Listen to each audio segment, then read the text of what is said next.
Now, breaking free from this cycle, um, we need to do one of two things: lessen activity levels. This is not going to be my preference, or get to the bottom of it.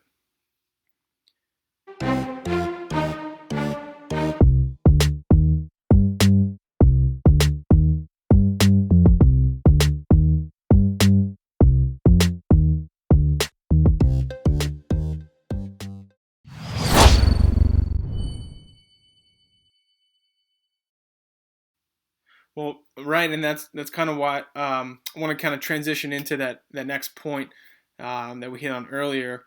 But first, to kind of establish where we're coming from when we talk about these things is the information in this post may appear intimidating on its surface, as um, it describes problems that can develop months after ACL surgery, kind of head on, right? And without fluff, really. So, um, my goal is to empower you with this information to help solve the problem. So please try to frame these words accordingly, with that in mind.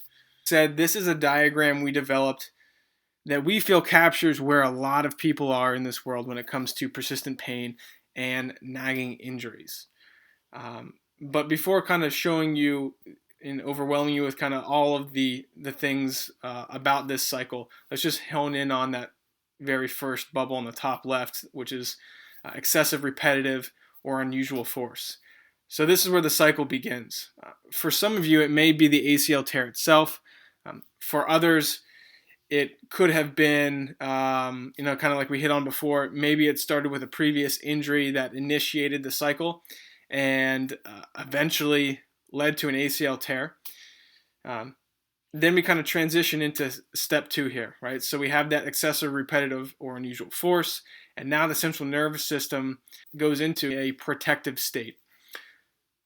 Meaning, once the central nervous system senses that there is an unsafe condition, sometimes in the body it starts to lock things down. So physically, muscles shorten, scar tissue sets in, and mobility may even become limited.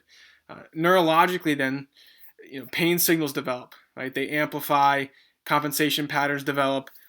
The brain purposely changes the way you move, and this really is done to avoid putting stress into the injured area.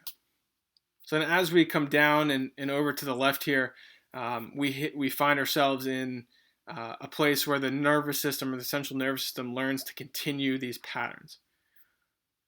Unfortunately, over time, the nervous system ingrains these new patterns of stiffness, pain amplification, and even compensation patterns in its operating system, even if the tissue damage has healed.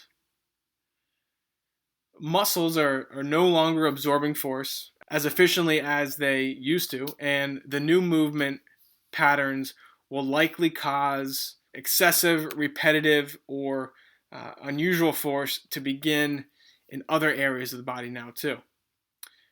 And the cycle just continues to go around and around. Now, breaking free from this cycle, we need to do one of two things: lessen activity levels. This is not going to be my preference, or get to the bottom of it. Ultimately, you'll need to figure out how this cycle of frustration began, how your body has responded, and really work to undo these changes. But again, don't be fearful here. Good physical therapists and personal trainers can help, but it's really important that they are speaking this kind of language to you. So, lastly, before we end this discussion here, I just want to leave you with a couple things that you should be asking questions about. One, compensation patterns. Okay, we want to hit on how we're moving, what's caused those movements, and any and all conversations that can surface from that. That's going to put you in a better place. And Number two on that list is when it's appropriate, to kind of push through the different aches and pains. Lastly, I think it's really important to discuss whether or not your problem could be coming from somewhere else in the body than where you're specifically experiencing symptoms.